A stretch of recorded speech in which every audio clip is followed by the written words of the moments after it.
Hands up who predicted that squad. Don't lie, nobody predicted that squad. What?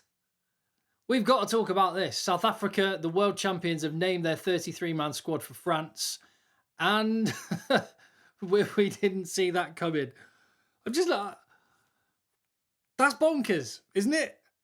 Can they defend the World Cup with that squad? There's a lot to talk about here. I'm Tim, this is Egg Chasers. If you haven't already, I'm hoping I'll earn your subscription. I'm getting so excited for this tournament. I wish it would just start already. But the headlines from this South Africa squad, I'll delve back into the actual positional situation at the minute. But firstly, what a man. Siya Kolisi is there to lead South Africa. Again, we'll talk about the breakdown of the squad, the composition of it, and what that means. How much of Siya Kolisi will we see at the World Cup? Certainly during the opening weeks. That remains to be seen. But the fact he's made a recovery from such a serious injury is phenomenal. The other headlines, less positive from a South African point of view. Lou Diaga, not available. Although, as we'll talk about, the depth at lock is okay. So it's sad for him. Not desperate for South Africa. Gets more desperate when you look at Lekanyuam, former World Player of the Year, already a world champion, superb on his day. Not quite at the level we have seen of Lekanyuam, but no doubt when the time mattered, he would deliver.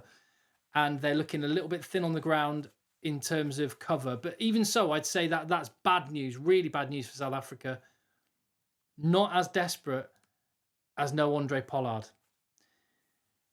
Meaning South Africa are going into a Rugby World Cup with one out-and-out fly half.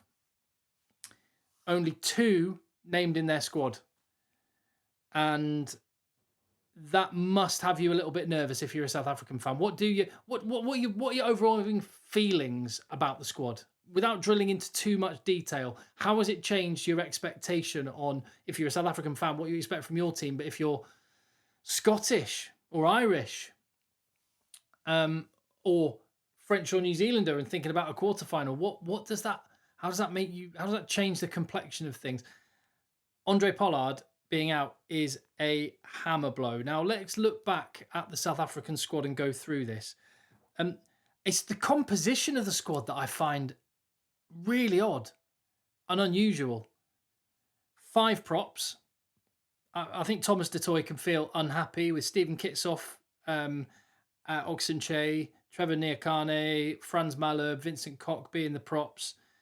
Yeah, Thomas du Toit can probably feel hard done by. But clearly they felt like they needed to have more players elsewhere. Only 2 hookers as well. Now, Dion Fourie, who's down as a utility forward, he can play hooker, but I think that's a risk as well. I mean, I know Joseph Dweba, some of his set-piece work is a bit questionable at times, but still, why? I don't understand the need to take the risk, particularly when Dion Fourie's regular position is so well covered. It's interesting. Into the lock position, and Etzebeth Klein, Ori Snyman, got to be happy with that, even without Diaga. And loose forwards, this is areas of strength for South Africa. Even when players aren't playing at their absolute best, they're going to turn out amazing players. And even with a still recovering Siya Kolisi, they've got more than enough quality and depth in that position. It gets 4 scrum halves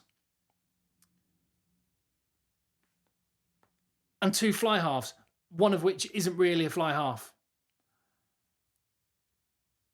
I can't get my head around that. I can only assume that Faf de Klerk and Jaden Hendricks are there as a potential third fly half, which is not ideal. And maybe Grant Williams is there as an auxiliary winger. It doesn't feel like a necessary risk to take. That's my overwhelming feeling. But let's talk about the fly half position for a second, because I think this is possibly one of the criticisms you can level at Rassie Erasmus and Jack Nienaber the last couple of years, is that they haven't had any succession planning in place. They're in the situation where all their eggs are in the Marnie Libbok basket. Maybe Damien Willemse. You'd think Marnie Libbok is the main man at 10 now. But all their eggs are in that basket. And that's because they haven't given any game time to anybody else. Now, I live in Manchester, in England, and I can tell you, Rob de Preer has been playing fantastically well the last couple of years. I was a bit of a critic of his in the past, but he's won me round. And it would have made sense, wouldn't it, to have at least involved him in the setup? Because no one's a like-for-like replacement for Andre Pollard. He is world-class. And Rob de Preer is some way short of that. But is he not a better fly-off option? And there may be other players. Tell me in the comments who else might have been a fly-off option. But is he not a better option than trying to squeeze Faf de Klerk or Jaden Hendrickse a round peg into a square hole? Or square peg into a round hole even? I've got reservations on that one. And it does feel like they've not done the groundwork in the games in the last couple of years to mean that it's not a disaster if Andre Pollard goes down injured. I think it might be a disaster. Centres, no Lekanyoam means they go with 3. Damien Diolande, Andre Esterhuizen, Jesse Creel.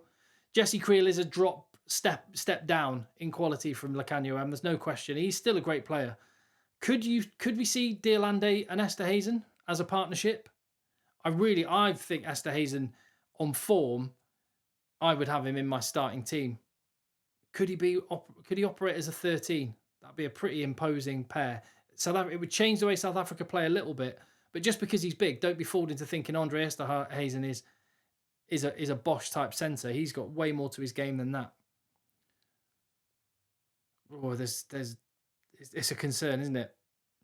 Outside backs, no worries there. All exceptional players, and I thought Willie Leroux. He could be an option at 10 as well, of course, which then might mean Grant Williams as a winger in the back three might be more of a factor. They're going to be really good. Don't get me wrong. And the starting 15 and the what comes off the bench is going to be outstanding for South Africa. But maybe the success of South Africa is in the hands of Manie Libbok a little bit. And maybe to a lesser degree, a player like Jesse Creel. And I don't think that's where you would want to be if you're South Africa. They could step up and put any critics like me, not a critic, but just they're not as good as the players that they're going to be playing instead of. But they could well prove me wrong. But I don't think it. I think South Africa will still emerge from the pool. That first game against Scotland now looks monumentally massive, doesn't it? Scotland won't be taking anything for granted, but they will be spying an opportunity. Those players not available, and South Africa not quite having gathered form yet, does make the prospect of playing them never going to be easy. And the matchup, I think South Africa, the matchup works for them a lot more against Scotland. I think the work they'll be able to do at set piece, the power game, the physical game will tell in the end. But Scotland are a good team. And that first game in Marseille, I'm going to be there for that match. That looks absolutely massive. I can see it in this pool where I can honestly see a situation where Scotland beat South Africa, Ireland beat Scotland, and South Africa beat Ireland. I could see every one of those teams winning one and losing one against each other. That first game is massive. This squad, South Africa should feel confident. If you're a South African, you should feel confident. You are the world champions. The man at the top, Rasli Rasmus, he knows what it takes. A lot of these players know what it takes. They're gonna deliver when it matters. But I would be nervous. And I think those nerves were avoidable. Not entirely, because you're always going to miss players like that, but to some degree, it was avoidable. What do you think? Let me know in the comments. And if you haven't already, please hit subscribe. I can't wait for the World Cup.